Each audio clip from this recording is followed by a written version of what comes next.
நான் இன்னைக்கு இந்த மில்க் மேடில் 4 பொருள் எழுதியிருக்கு. அதை வச்சு மைசூர் பாகு எப்படி பண்ணணும் காமிக்க போகிறேன். அதுக்கு என்னெல்லாம் வேணும்னு சொல்கிறேன். ஃபர்ஸ்ட் நெய், தண்ணி வேணும், கடலை மாவு, மில்க் மேட்.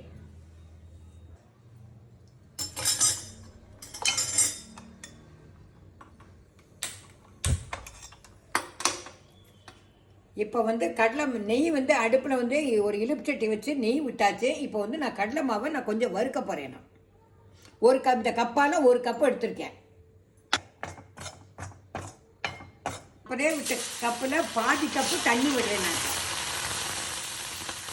1/4 கப்பு. நான் அப்போதே விட்டது 1/2 கப்பு கடலை மாவு, அதுக்கு 1/4 கப்பு தண்ணி விட்டுருக்கேன். நான் அதாவது வெந்நீர், தண்ணி கூட இல்லை, வெந்நீர்.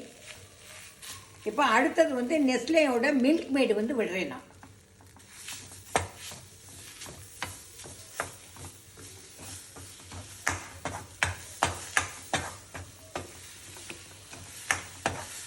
கெட்டியாக இருந்தே நம்ம மிக்ஸ் பண்ணிகிட்டே இருக்கோம். அது ஆனதுக்கப்புறம் நான் காமிக்கிறேன்.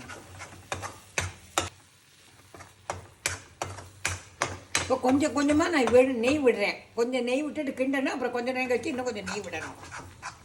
நெய் விடத்தான் மைசூர் பாகு நல்லா சாஃப்டாக வரும். பாகு நல்லா கெட்டி ஆகிடுத்து. இப்போ நான் 1 ஸ்பூன் நெய்யை விட்டு நல்லா கிண்டிட்டோம். அதை ஒரு பாத்திரத்தில் நெய்யை தடவி வச்சுருக்கேன். அதில் விட போகிறேன்.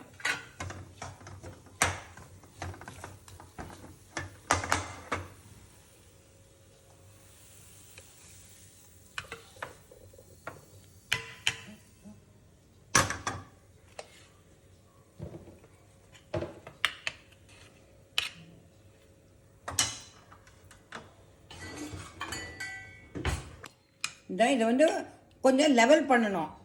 ஏன்னா சூடாக இருக்குல்லையா, அதனால் ஒரு சின்ன கிண்ணத்தில் நெய்யை தடவிட்டு இதை லெவல் பண்ணால் ஒன்று போல் ஆயிரும். இதை ஆறட்டும். அதுக்கப்புறம் நான் பீஸ் போட்டு காமிக்கிறேன்.